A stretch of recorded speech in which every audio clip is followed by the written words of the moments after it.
Different type की steam tables होगी।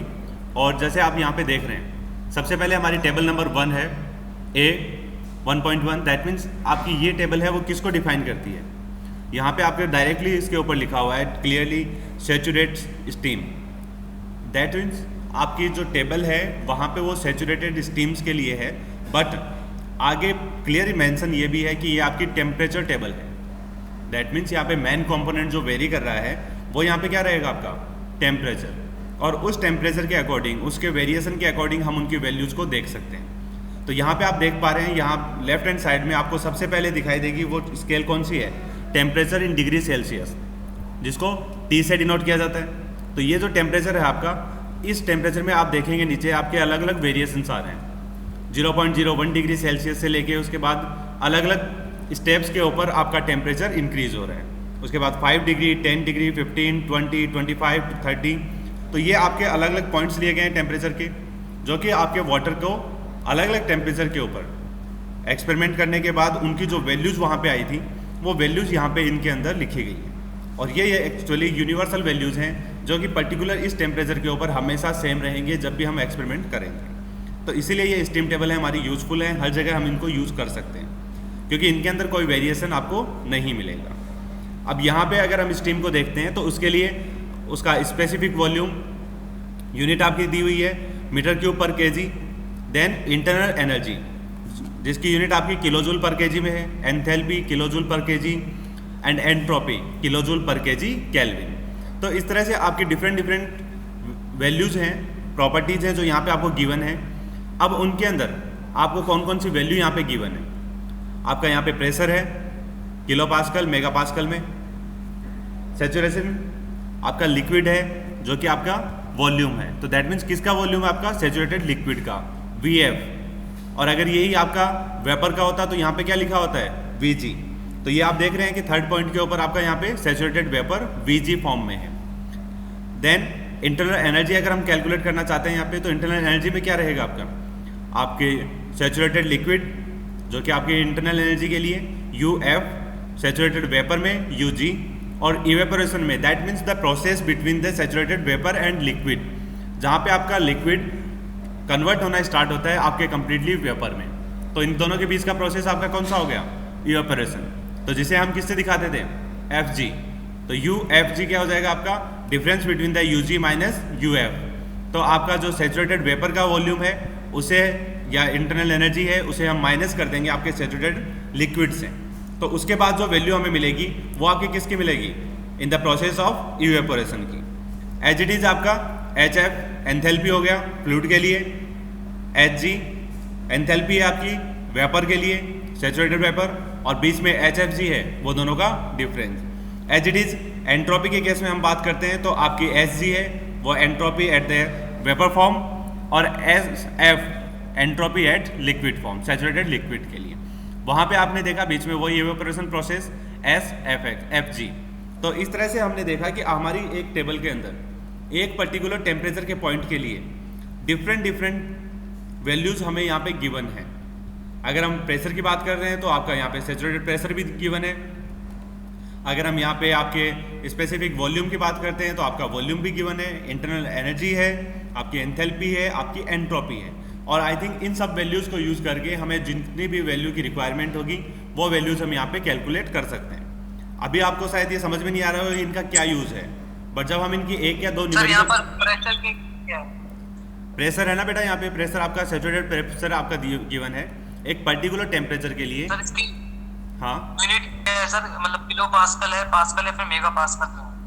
आपका अगर जैसे 0.613 है तो ये आपका मेगा पास्कल में है। ये आपके डिफरेंट जो प्रेशर दिए हुए हैं ये सारे आपके मेगा पास्कल में रहेंगे। ओके ठीक है। तो इस तरह से अगर हम देखते हैं कि आपके डिफरेंट जो वैल्यूज़ हैं उन वैल्यूज़ के लिए आपका प्रेशर, आपका टेम्परेचर, आपकी वैल्यूज़ है वो हमें दे रखी हैं यहाँ पे, और उन वैल्यूज़ को हम यूज़ कर सकते हैं कहाँ पे। अब उनकी हम न्यूमेरिकल प्रॉब्लम्स जब हम पढ़ेंगे उनके थ्रू हमें समझ में आएगा कि इनको हम कैसे यूज़ करते हैं और क्यों काम में लेते हैं। इसके बाद आपने यहाँ पे देखा होगा नीचे आपके लिखा हुआ रहा है adapted from Joseph F. Cannon, Frederick G. Case, Philip G. Hill, and John G. Murray. Steam tables, John Wiley and Sons, New York, 1969। तो ये एक ऐसी बुक है जो कि 1969 में इन सब ऑथर्स ने मिलके स्टीम टेबल के बारे में लिखी थी। उसके बारे में उन्होंने सारी वैल्यूज़ हैं उसमें रखी हैं और उन्हीं को यहाँ पे रेफ़र किया गया। और मोस्टली जितने भी स्टीम टेबल्स हैं उनमें इन वैल्यूज़ को ही रेफ़र करते हैं, क्योंकि एक्सपेरिमेंट उन्होंने एक बार करके उनकी अपनी वैल्यूज़ हैं वो डिफ़ाइन कर दी। तो इस तरह से आपके अलग अलग जो डिफरेंट वैल्यूज़ हैं उनको अडॉप्ट किया जाता है प्रीवियस रिसर्च वर्क के थ्रू। तो जो रिसर्च पेपर भी लिखते हैं वहाँ पे भी इन चीज़ों को यूज़ किया जाता है कि उनको रेफ़र किया जाता है कि हमने अगर कोई वैल्यू ली है या कुछ भी हमने कोई पॉइंट लिया है वो कहाँ से लिया है, उसका ओरिजिन क्या है। अब एक्चुअली अगर हम इसका ओरिजिन नहीं बताते हैं तो इसकी ऑथेंटिसिटी है वो हम क्लियर नहीं कर पाते हैं कि ये ऑथेंटिक है कि नहीं है, आपकी वैल्यूज़ हैं वो सही हैं कि गलत हैं। आपने वैल्यूज़ अगर लिखी हैं यहाँ पे तो क्यों लिखी हैं, कहाँ से आई ये वैल्यूज़।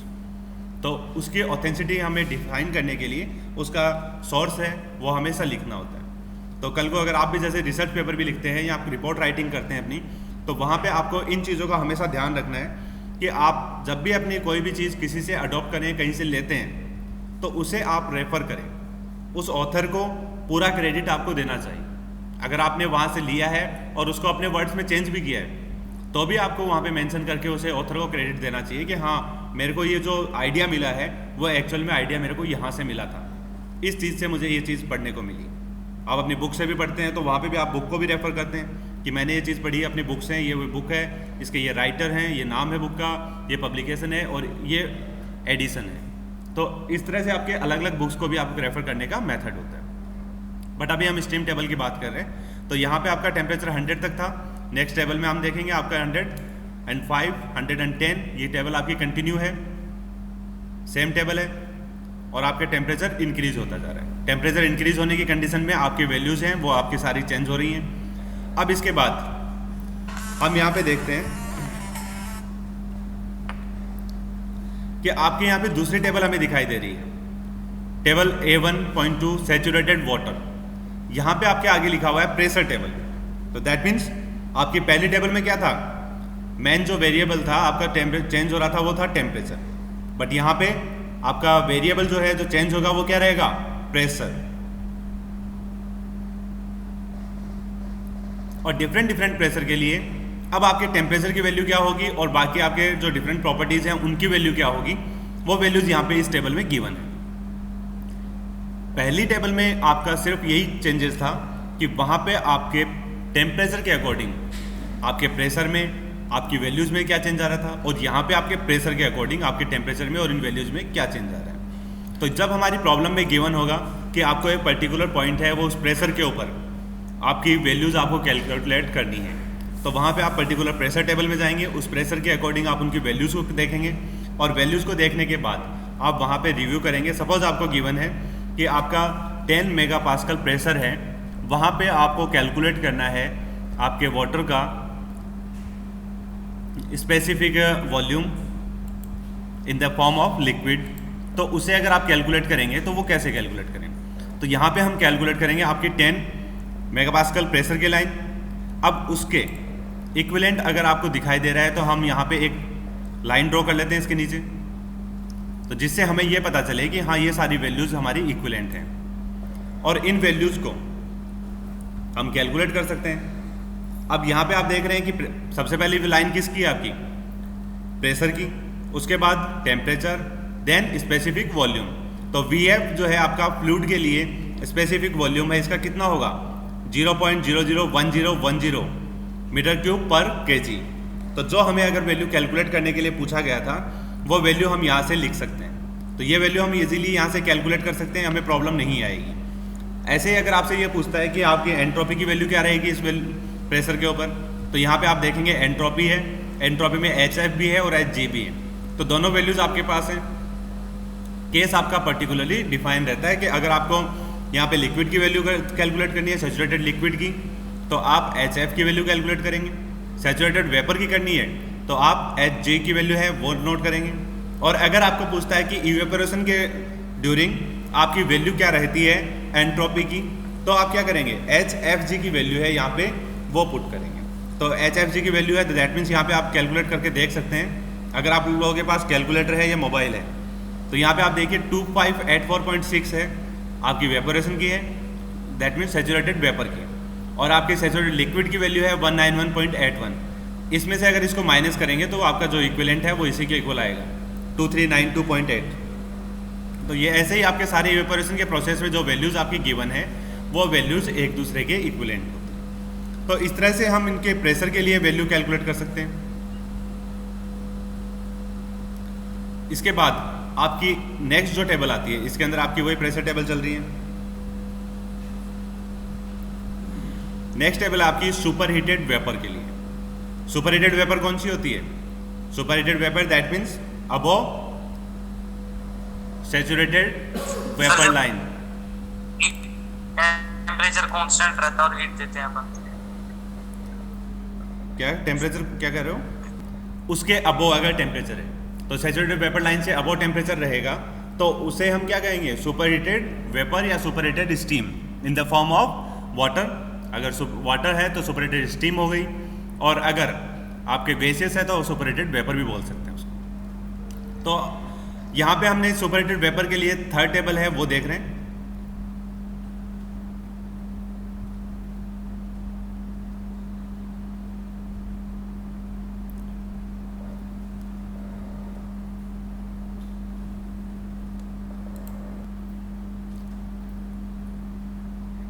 तो इस जगह आप देख सकते हैं कि ये जो टेबल आपकी दिखाई दे रही है वो किसके लिए है? आपकी सुपर हीटेड के लिए। और सुपर हीटेड है दैट मीन्स यहाँ पे आपका वाटर कंटेंट तो बिल्कुल भी नहीं है। उससे पहले जो आपके कंटेंट थे जिसके अंदर आपको 3 वैल्यूज दिखाई दे रही थी, तो दैट मीन्स वहाँ पे आपके वेपर के साथ साथ आपका लिक्विड कंटेंट भी था, और वो वैल्यूज वही थी जो आपके उस डोम के अंदर हमें दिखाई देती है, आपके सैचुरेटेड लिक्विड लाइन में और सैचुरेटेड वेपर लाइन के ऊपर। और दोनों के बीच का रीजन है वो आपका उसके अंदर Fg वाला जो कंपोनेंट है वहाँ पे दिखाई देता है। तो इस तरह से आपका जो रीजन था वो अलग अलग था। बट यहाँ पे आपका क्या है? सुपर हीटेड का केस है, तो सुपर हीटेड केस में क्या रहेगा?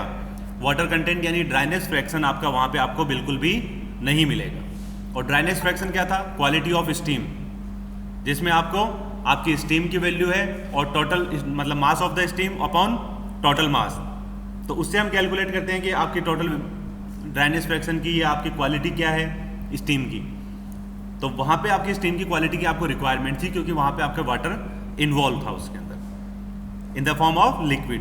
बट सुपर हीटेड के केस में वहाँ पे आपका ड्राइनेस फ्रैक्शन नहीं होगा, क्योंकि वहाँ पे क्या रहेगी? स्टीम की क्वालिटी 100% से अबव होगी, कंप्लीटली वो स्टीम में कन्वर्ट हो चुकी है। तो इसलिए हम यहाँ पे देखते हैं कि यहाँ पे हमें सिर्फ एक वैल्यू ही गिवन है। यहाँ पे V की वैल्यू है सिर्फ आपका वॉल्यूम होगा, U आपकी इंटरनल एनर्जी होगी, H और S अलग अलग डिफरेंट प्रेशर्स के लिए यहाँ पे ऊपर लिखा हुआ है P = 10 किलो पास्कल, और उसके लिए आपकी वैल्यूज आपके सैचुरेशन टेम्परेचर्स अलग अलग टेम्परेचर हैं। सबसे पहले सैचुरेशन टेम्परेचर है, तो उसके अकॉर्डिंग क्या वैल्यूज हैं? वो आपका सैचुरेशन टेम्परेचर यहाँ पे लिखा हुआ है 50 डिग्री सेल्सियस। उसके बाद आपका P = 50 किलो पास्कल है। यहाँ पे आप देखेंगे तो आपका सैचुरेशन टेम्परेचर इन्होंने क्या लिखा? 3.240। तो दैट मीन्स ये प्रेशर आपका 50 से कम है, और temperature sorry as it is आपके यहाँ पे सेकंड जो पॉइंट है 50, वहाँ के लिए इनकी कोई वैल्यू नहीं है। देन 100, देन 150, 200, इस तरह से आपकी जो वैल्यूज़ हैं यहाँ पे उन वैल्यू को हम यूज़ करेंगे हमारे न्यूमेरिकल प्रॉब्लम्स में। अब हमें यहाँ पे वैल्यू जो गिवन है वो हमें गिवन है कि 150, 200, 250, 300। अब कई बार ऐसा होता है कि हमें जो न्यूमेरिकल प्रॉब्लम है वहाँ पे दी हुई होती है कि सपोज आपकी वैल्यू है वो है 180 है, तो दैट मीन्स आप वहाँ पे कैसे वैल्यू कैलकुलेट करोगे? यहाँ पे तो 150 है, 200 भी है, दोनों के बीच में आपके 180 तो यहाँ पे गिवन नहीं है। तो दोनों के बीच में अगर आपकी कोई वैल्यूज है तो उसके लिए आप दोनों वैल्यू लेंगे, वहाँ पे 150 की वैल्यू भी लेंगे और 200 की वैल्यू भी लेंगे। उसके बाद दोनों के बीच में डिफरेंस कितने का है? 50 डिग्री सेल्सियस का। और यहाँ पे वॉल्यूम में डिफरेंस कितना हो रहा है? जो हमें गिवन है 21.825 माइनस 29.513। तो पर डिग्री सेल्सियस के लिए कितना चेंजेस आपके वॉल्यूम में आ रहा है, तो वो यहाँ पे आप कैलकुलेट कर सकते हैं। इनके बीच के डिफरेंस को 50 से डिवाइड करना है, तो वो आ जाएगा आपका पर डिग्री सेंटीग्रेड के लिए। फिर आपको 30 डिग्री सेल्सियस के लिए आपका कितना चेंजेस इसके अंदर हो रहा है उसे 30 से मल्टीप्लाई करना है, और उसे आप ऐड कर देंगे 19.15513 में। तो इस तरह से हमें जो वैल्यू मिलेगी वो किसके लिए मिल जाएगी? 180 डिग्री सेल्सियस के लिए। तो ये कुछ टर्म्स हैं या कुछ चीज़ें हैं जो हमें न्यूमेरिकल प्रॉब्लम्स को सॉल्व करते टाइम काम आएंगे। अब आई थिंक आप लोगों को स्टीम टेबल से तो फेमिलियर हो चुके हैं कि कहाँ कहाँ हमें कौन कौन सी स्टीम टेबल मिलने वाली हैं, उन स्टीम टेबल्स को हमें यूज़ करना है और कैसे करना है। अब एक प्रॉब्लम अगर हम लेते हैं, 180 पे कैसे? हाँ क्या कर रहे हो? सर 180 पर अभी आपने समझाया था ना सर, कैसे निकाला सर, एक बार बताना। देखो 150 के ऊपर आपकी वैल्यू क्या है यहाँ पे वॉल्यूम की? 19.513 है, ये दिखाई दे रही है? Yes sir. ओके, और एज इट इज आपकी 200 पे क्या वैल्यू है? 21.825। अब अगर हम इनके बीच की 180 की वैल्यू निकालनी है तो दैट मीन्स आपका एक हम मान के चलते हैं कि जो डिफरेंस आ रहा है वो एक आपका ग्राफ के थ्रू स्ट्रेट लाइन में आपका डिफरेंस चेंज हो रहा है। तो उसमें क्या होगा कि आप इंक्रीमेंट के लिए पर्टिकुलर जो आपका इंक्रीमेंट होगा, दैट मीन्स अगर 1 डिग्री सेल्सियस का इंक्रीमेंट हम लेके चलते हैं, आप 10 का भी ले सकते हैं, यहाँ पे 5 का भी ले सकते हैं। जैसे हम ग्राफ में देखते थे कि आपके एक एक पॉइंट के लिए आपका कितना चेंजेस उसमें आ रहा है, तो उस चेंजेस को हमें वहाँ पे कैलकुलेट करना है। अब अगर आप इसमें अगर 50 डिग्री सेल्सियस के लिए यहाँ पे आप चेंजेस कैलकुलेट करना चाहते हैं तो आपका 150 पे कितनी वैल्यू थी? 19.513। 200 जब हुआ तो इसकी वैल्यू कितनी हो गई? 21.825। That means during 50 degree Celsius आपका क्या चेंजेस आया इस 50 डिग्री सेल्सियस में? 21 से जो 19.51 था उससे 21.825 हो गई इसकी वैल्यू। अब इसको अगर यहाँ पे माइनस करेंगे आप तो यहाँ पे आपको क्या मिलेगा? 21.825 माइनस 19.513। मोबाइल में या कैलकुलेटर में आप एक बार माइनस करके देख लें, कुछ पर्टिकुलर वैल्यू मिलेगी आपको। 2.312। कितनी? 2.312। 2.312 एग्जैक्टली। और उससे आप डिवाइड करें 50 से, क्योंकि डिफरेंस कितने का है? 50 का।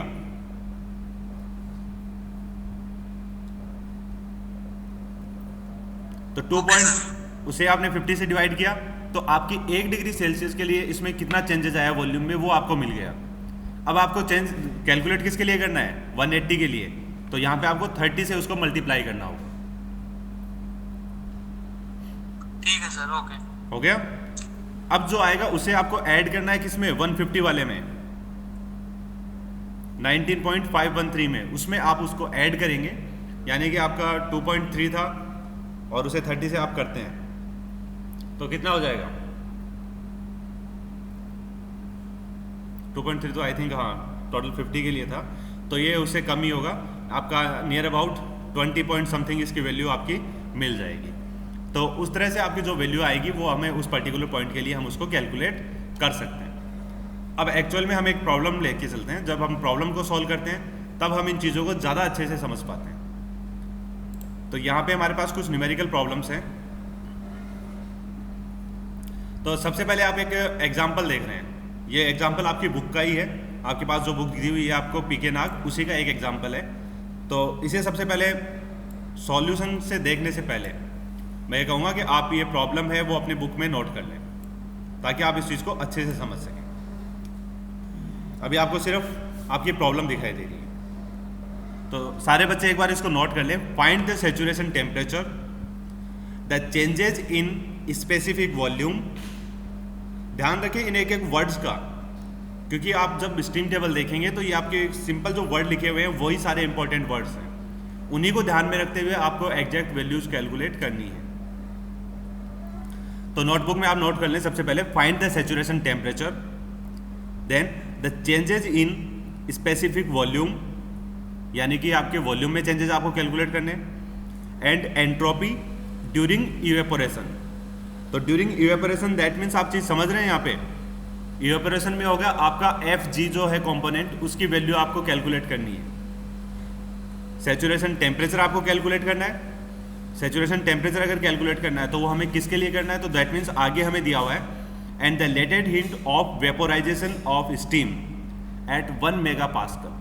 तो दैट मीन्स आपको यहाँ पे वैल्यू किसकी गिवन है? प्रेशर की। और उस प्रेशर की वैल्यू के लिए आपको यहाँ पे उसका सैचुरेशन टेम्परेचर कैलकुलेट करना है। तो दैट मीन्स हमें उसके लिए आपकी प्रेशर टेबल है उसे देखना होगा। देन वहाँ पे आपको कैलकुलेट क्या क्या करना है? Saturation temperature, changes in specific volume VFG, and entropy during evaporation, तो that means HFG and latent heat of vaporisation. तो यहाँ पे आपको क्या कैलकुलेट करना होगा, एंट्रोपी, और heat of vaporisation that means उसी टाइम में SFG की जो वैल्यू आ रही है, चेंज होने में जो वेपोरेशन के अंदर जितनी हीट हमें उसको देनी पड़ रही है, तो वो क्या होगी आपकी SFG, that means difference between the gases and fluid. तो वो चीज़ें हमें यहाँ पे कैलकुलेट करनी है। अब वो सारी वैल्यूज हमें कहाँ से मिलेंगी, हमारी स्टीम टेबल से। आपके प्रॉब्लम में और कोई वैल्यू आपको गिवन है, कुछ भी नहीं है, सिर्फ एक वैल्यू गिवन है कि आपका प्रेशर क्या है, 1 मेगापास्कल। तो हम चलते हैं हमारी स्टीम टेबल के ऊपर। ये हमें स्टीम टेबल आ गई, और फर्स्ट स्टीम टेबल थी वो किसके लिए थी, हमारी टेम्परेचर के लिए, जिसमें आपके टेम्परेचर की वैल्यू चेंज हो रही थी। बट सेकेंड हमारी किसके लिए है, प्रेशर टेबल, और प्रेशर आपको कितना गिवन था वहाँ पे, 1 megapascal.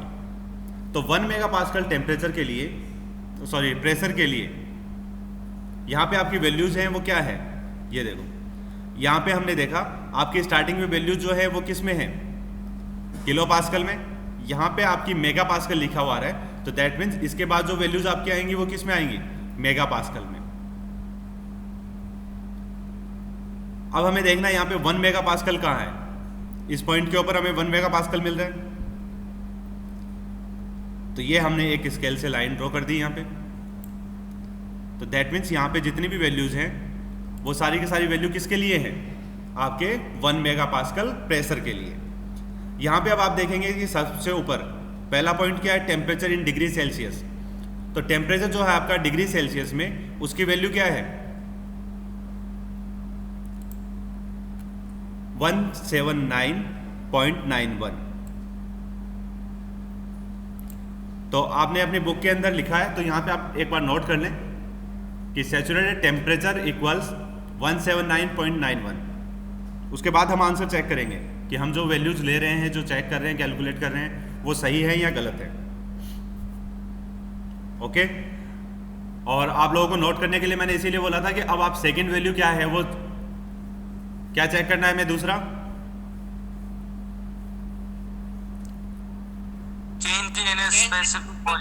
Change in specific volume during evaporation. तो यहाँ पे वॉल्यूम की, हाँ वॉल्यूम की वैल्यू हमें क्या मिल रही है, सैचुरेटेड लिक्विड के लिए वॉल्यूम मिला हुआ है और सैचुरेटेड वेपर के लिए वॉल्यूम मिला हुआ है। तो during evaporation that means in दोनों का डिफरेंस। तो यहाँ पे आपका Vg की वैल्यू क्या है, 0.19444।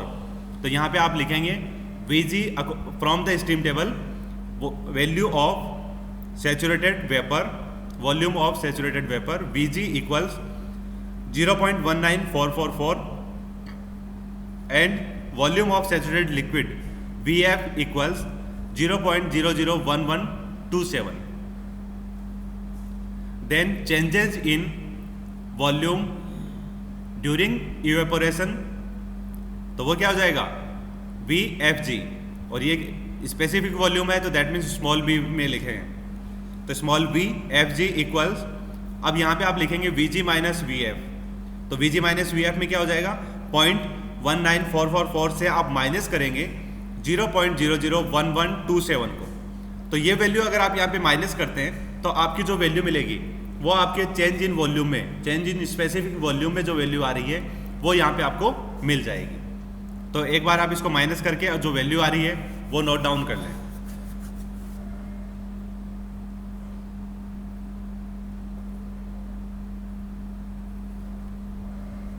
आई थिंक हो गया होगा। अब हम नेक्स्ट पॉइंट बात करते हैं, उसमें था आपका एंथैल्पी। तो एंथैल्पी हमें यहाँ पे कैलकुलेट करनी थी, जो कि आपकी इवेपोरेशन के लिए हमें कैलकुलेट करनी है। एंट्रोपी, एंट्रोपी है, ओके। तो ओके, तो पहले हम एंट्रोपी कैलकुलेट कर लेते हैं। एंट्रोपी हमारी क्या है यहाँ पे, इवेपोरेशन में आपकी जो एंट्रोपी गिवन है SFG डायरेक्टली गिवन है यहाँ पे। तो SFG डायरेक्टली जो गिवन है तो वो वैल्यू हम यहाँ से ले सकते हैं। ये क्या आपकी 4.4478। तो एंट्रोपी फॉर चेंज इन किसके लिए कैलकुलेट कर रहे हो आप, entropy for the process of evaporation. तो डायरेक्टली आप लिखेंगे यहाँ पे SFG इक्वल्स 4.4478। तो दो चीजें आपके पास आ गई, आपका सैचुरेशन टेम्परेचर, आपका स्पेसिफिक वॉल्यूम जो था उसमें चेंजेस आपके पास आ गए, एंट्रोपी आपके पास आ गई। अब आपके पास हीट यहाँ पे कैलकुलेट करनी है, दैट मीन्स लेटेंट हीट। तो ये वो हम ये क्या कैलकुलेट कर रहे हैं, इसकी एंथैल्पी। तो एंथैल्पी की वैल्यू वो भी यहाँ पे आपके पास गिवन है, डिफरेंस इन एंथैल्पी 2015.3।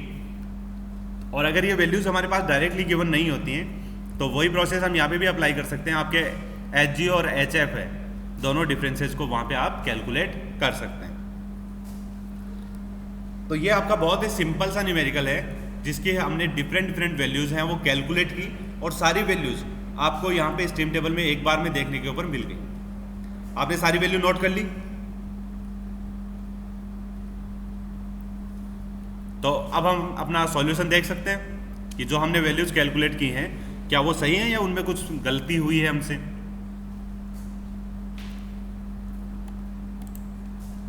तो ये आपका एग्जांपल था, ये इसका सॉल्यूशन। तो यहाँ पे दिया हुआ है at 1 megapascal from table A1B, that mean second वाली टेबल जो आपकी है, in appendix A, T saturation temperature 179.91 degree Celsius. आपका VF जो है स्पेसिफिक वॉल्यूम फॉर फ्लूइड 0.001127, यही वैल्यू थी वहाँ पे उसकी। VG की वैल्यू थी आपकी 0.19444, और आपका VFG जो आपको कैलकुलेट करना है, चेंज इन वॉल्यूम, तो वो आपने इन दोनों का डिफरेंस है, यहाँ से इससे कैलकुलेट कर लिया। तो आपकी फर्स्ट जो वैल्यू आपको यहाँ पे मिल गई उससे आप यहाँ पे कैलकुलेट कर सकते हैं। सेकंड SFG जो कि आपका एंट्रोपी में चेंजेस है, तो आपके फ्लूइड के लिए, आपके गैस के लिए दोनों वैल्यूज है, और दोनों SG माइनस SF से कैलकुलेट किया, और आपने डायरेक्टली वहाँ से लिखा था तो भी आपने देखा होगा कि वो वैल्यू सेम ही है। यहाँ पे इसमें आपके माइनस करके लिखा हुआ है, और वहाँ पे हमने देखा था कि डायरेक्ट इसकी वैल्यू है वो कितनी आ रही है, 4.4478 किलो जूल पर KG kelvin. As it is जो आपकी हीट है यानी कि एंथैल्पी में चेंजेस हैं वो हमने कैलकुलेट किए, तो वो हमें यहाँ पे क्या मिला है, 2015.3 किलो जूल पर केजी। तो आपने यहाँ पे देखा कि आपने इस न्यूमेरिकल में किया क्या, एक काम किया आपने पर्टिकुलर स्टीम टेबल को देखा और उसमें जो पॉइंट हमें गिवन था उस पॉइंट को आपने पहचाना कि किस तरह से हमें ये पॉइंट यूज करना है, और उस पॉइंट को यूज करने के बाद आपने उसके एग्जैक्ट वैल्यूज हैं वो वहां से नोट डाउन की और यहाँ पे अपने सॉल्यूशन के अंदर उनको लिख दिया। तो सारी वैल्यूज आपने देखा। एग्जाम में हाँ, अभी हम नेक्स्ट जो प्रॉब्लम है हमारी वो देखते हैं। उसमें क्या लिखा हुआ है आपको, saturated steam has an entropy of 6.76 kilo joule पर केजी केल्विन। ओके, तो यहाँ पे आपको डायरेक्टली दिया हुआ है कि आपकी एंट्रोपी है वो कितनी है, 6.76 किलो जूल पर केजी केल्विन। अब इसके लिए आपको इस एंट्रोपी को, अब पहले हमें क्या देखना होता था, आपका टेम्परेचर या आपका प्रेशर, बट यहाँ पे आपको क्या देखना होगा, आपका वैल्यू ऑफ एंट्रोपी, और किसकी, saturated steam, that means SG। यहाँ पे सैचुरेटेड स्टीम की जो वैल्यू है वो आपकी कितनी होनी चाहिए, 6.76 किलो जूल पर केजी केल्विन।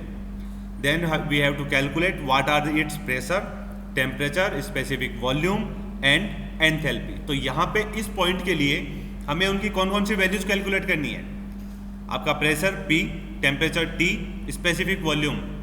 स्पेसिफिक वॉल्यूम कौन सा कैलकुलेट करोगे यहाँ पे आप, VG या VF या VFG, बताओ। Sir VG exactly. And enthalpy,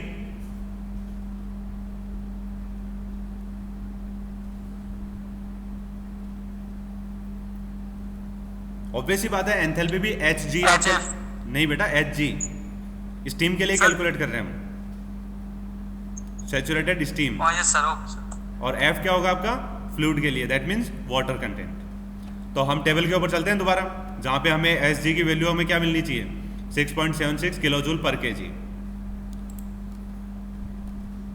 ये आपकी टेबल आ गई। तो यहाँ पे क्या हमें 6.76 दिखाई दे रहा है SG में, दिख रहा है।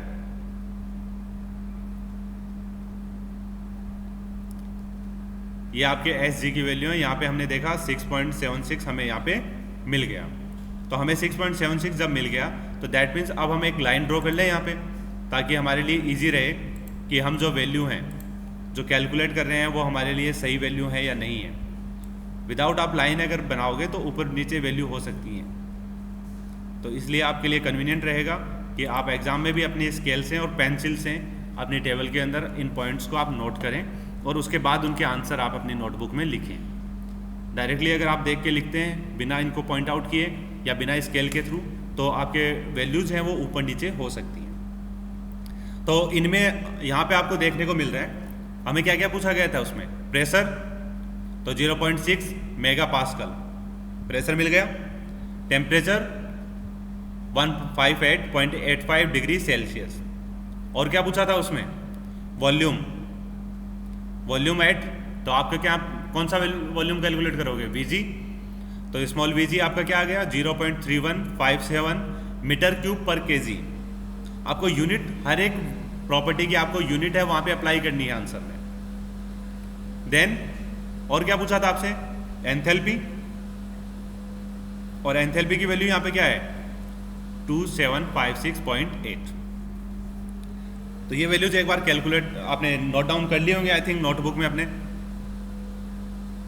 और नोट डाउन कर ली तो फिर हम चेक कर लेते हैं हमारा आंसर। कितना छोटा सा आंसर है देखो। Yes sir.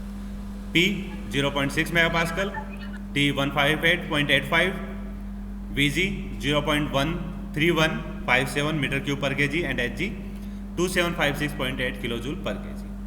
बस 4 वैल्यूज इन्होंने पूछी थी, चारों हमने वहाँ पे स्टीम टेबल है वहाँ देखी और इजीली इनके आंसर हमने यहाँ पे लिख दिए। तो कोई भी प्रॉब्लम आई किसी को, नहीं आई होगी, प्रॉब्लम अब आएगी। प्रॉब्लम के लिए हम आपकी प्रॉब्लम नंबर 3 है उसके ऊपर जाते हैं। न्यूमेरिकल नंबर 3 आपका जो है उसमें क्या है, find the enthalpy and entropy of steam when the pressure is 2 megapascal and the specific volume is 0.09 metre cube पर केजी। तो दैट मीन्स यहाँ पे अब हमें ये देखना है कि आपका ये कॉम्बिनेशन वहाँ पे गिवन है या नहीं है। तो प्रेशर कितना है 2 मेगापास्कल। ओके, तो ये हमें मिल गया इस टेबल के अंदर आपका प्रेशर है 2 मेगापास्कल। बट आप यहाँ पे जब इसका वॉल्यूम चेक करेंगे तो वॉल्यूम यहाँ पे आपको क्या दिखाई दे रहा है 0.001177 एंड 0.09963। Hello sir. हाँ बेटा। सर क्वेश्चन नहीं पढ़ पाए थे सर, एक बार क्वेश्चन दिखाना। ओके, लिख लो एक बार, एक लाइन का तो है, नोटबुक में लिख लो। Find the enthalpy and entropy. तो हमें यह पता रहना चाहिए कि हम कैलकुलेट क्या करना चाह रहे हैं। तो हमें सबसे पहले कैलकुलेट करना आपकी एंथैल्पी और एंट्रोपी ऑफ स्टीम व्हेन, अब यहां पे ये नहीं लिखा हुआ वो आपकी स्टीम कैसी है, सैचुरेटेड है या नहीं है। तो हमें स्टीम की एंट्रोपी और एंथैल्पी कैलकुलेट करनी है when the pressure is 2 megapascal. उस टाइम पे जब आपका प्रेशर कितना रहेगा 2 megapascal and the specific volume is 0.09 metre cube पर केजी। और एग्जैक्टली वो पॉइंट है जहां पे आपका स्पेसिफिक वॉल्यूम आपका गिवन है 0.09 मीटर क्यूब पर केजी। ओके, कर लिया नोट डाउन। Yes sir. तो अब हम चले हमारी स्टीम टेबल के ऊपर। तो हमारी स्टीम टेबल हमें मिल गई। यहाँ पे हमने देखा यहाँ पे 2 मेगापास्कल प्रेशर के लिए आपके जो इक्विवेलेंट वैल्यूज हैं, आपके स्पेसिफिक वॉल्यूम के लिए हमने देखा आपकी वैल्यूज क्या क्या है 0.001177 एंड दूसरी वैल्यू है आपकी 0.09963। तो हमें गिवन क्या था यहाँ पे वॉल्यूम 0.09, बट एग्जैक्टली जब सैचुरेशन आपका वेपर में saturation volume of saturated steam वो क्या है आपका 0.09963। That mean that is greater than given, जो हमें वैल्यू दी हुई है उस वैल्यू से आपका सैचुरेटेड वॉल्यूम ज़्यादा है। यानी कि अब हम ये चीज़ समझ सकते हैं कि हमारा जो वॉल्यूम हमें गिवन है वो वॉल्यूम ना तो सैचुरेटेड गैस का है ना सैचुरेटेड लिक्विड का है। तो दैट मीन्स ना तो वहाँ पे वो सैचुरेटेड स्टीम है और ना ही वो सैचुरेटेड वाटर। दैट मीन्स वो क्या है, एक combination of liquid plus vapour. तो इन दोनों के बीच का कोई पॉइंट होगा जहां पे आपके वो वैल्यूज अराइज है। अब दैट मीन्स अगर बीच का वैल्यू है तो वहां पे कोई ना कोई आपका ड्राइनेस फ्रैक्शन भी होगा, वहां पे स्टीम का कितना कंपोनेंट है उसके अंदर और वाटर का कितना कंपोनेंट है, तो वो दोनों कंपोनेंट हमें वहां पे कैलकुलेट करने होंगे। अब दोनों कंपोनेंट अगर हमें कैलकुलेट करने हैं तो हमें दोनों का डिफरेंस भी पता होना चाहिए, और दोनों डिफरेंसेस हमें पता कैसे चलेंगे, तो दोनों डिफरेंसेस के लिए हमारे पास दोनों वैल्यूज होनी चाहिए। आपके यहाँ पे वी जी की वैल्यू क्या होगी 0.09963, बेटा नोट कर लो एक बार, ये वी जी की वैल्यू है, एंड वी एफ की वैल्यू क्या है आपकी 0.001177। अब मैंने आपको एक फॉर्मूला बताया था कि जब भी हमें ड्राइनेस फ्रैक्शन के थ्रू आपका एक वॉल्यूम कैलकुलेट करना है कि इंक्लूडिंग ड्राइनेस फ्रैक्शन आपके वहाँ पे पर्टिकुलर पॉइंट के ऊपर आपका वॉल्यूम, आपकी एंथैल्पी, आपकी एंट्रोपी या इंटरनल एनर्जी आपकी क्या होगी, तो उसके लिए हम फॉर्मूला क्या यूज़ करते थे। जैसे अगर वॉल्यूम के लिए हम कैलकुलेट कर रहे हैं तो स्मॉल v इक्वल्स क्या होगा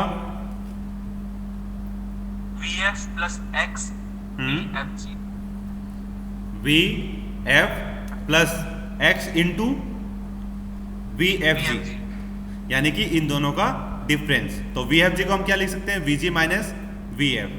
अब यहां पे आप देखो कि वो वॉल्यूम हमारे पास गिवन है, क्योंकि वो वॉल्यूम क्या है हमारे पास VF हमारे पास है, VG हमारे पास है, बट X की वैल्यू हमारे पास नहीं है, तो इसलिए हम X की वैल्यू कैलकुलेट कर सकते हैं यहां पे इससे आराम से कर सकते हो ना। देखो मैं यहां पे दिखाता हूं तुम लोगों को, ये दिखाई दे रहा है V equals VF plus X into VFG। यहाँ पे V की वैल्यू आपके पास 0.09 जो हमें गिवन थी प्रॉब्लम में, VF की वैल्यू हमने स्टीम टेबल से लिखी है, X हमारे पास अननोन है, और VFG हम कहाँ से लिखेंगे VG माइनस VF। तो अगर इस प्रॉब्लम को हम सॉल्व करते हैं तो हमारे पास X की वैल्यू कैलकुलेट हो जाती है। X की वैल्यू हमारे पास क्या आ गई 0.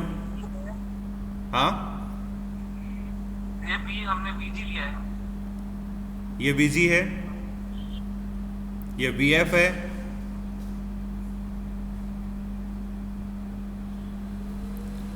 नहीं सर हमने टोटल भी दे रखा है V इक्वल्स टू जो गिवन वैल्यू है हमारे पास वो वैल्यू V आएगी, क्योंकि V क्या है कि एक बीच का कंपोनेंट, तो वही तो है हमारे पास 0.09 VF जो आपके लिक्विड सैचुरेटेड लिक्विड के लिए वॉल्यूम था इसका, और VG क्या था आपका एट सैचुरेटेड स्टीम, तो वो वाला वॉल्यूम है, तो इन दोनों के बीच का तो है 0.09, तो वो वॉल्यूम हमें यहाँ पे मिला हुआ है। इन वैल्यूज़ को हमने यहाँ पे पुट किया, स्टीम टेबल से हमें मिल गए थे सारे, तो इसकी आपके ड्राइनेस फ्रैक्शन की वैल्यू हमारे पास आ गई, वो क्या है 0.904, और हम इसको परसेंटेज में लिखें तो 90.4% क्या है स्टीम, कि इस कंपोनेंट में 90% तो आपका 90.4% स्टीम है, एंड रिमेनिंग पार्ट जो है आपका 9.6% वो आपका क्या है यहाँ पे लिक्विड वेपर यानी कि वाटर। अब एज इट इज हम इस ड्राइनेस फ्रैक्शन को यूज करके, यानी कि इस एक्चुअल ड्राइनेस फ्रैक्शन के लिए, इस पॉइंट के लिए हमें क्या क्या कैलकुलेट करना है यहाँ पे एंथैल्पी एंड एंट्रोपी। अब एंथैल्पी एंड एंट्रोपी अगर हमें कैलकुलेट करनी है तो सेम मेथड हमें उनके लिए भी यूज करना होगा, उनके लिए भी हमें H की वैल्यू कैलकुलेट करनी है और S की वैल्यू कैलकुलेट करनी है, और H और S की वैल्यू कैलकुलेट करने के लिए हमें वही formula H equals HF plus X HFG, जहाँ पे हमें HF की वैल्यू रिक्वायरमेंट होगी और HFG की वैल्यू रिक्वायरमेंट होगी। X हमने कैलकुलेट कर लिया, तो इन पॉइंट के लिए आप एंथैल्पी की वैल्यू यहाँ पे स्टीम टेबल से ले सकते हैं। इस प्रेशर के लिए आपकी एंथैल्पी HF की वैल्यू 908.77 और HFG की वैल्यू 1890.7। अगर आप नोट कर रहे हैं नोटबुक में तो लिख लें इन चीज़ों को, और थोड़ा सा जल्दी करें, अपना टाइम होने वाला है।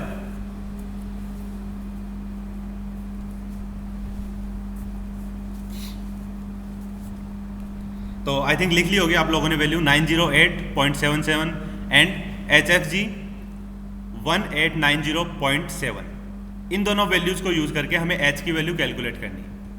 तो H की वैल्यू अगर आप कैलकुलेट करेंगे तो यहाँ पे हमारे पास ये देखो HF 908.79, HFG 1890.7 किलोजूल पर केजी।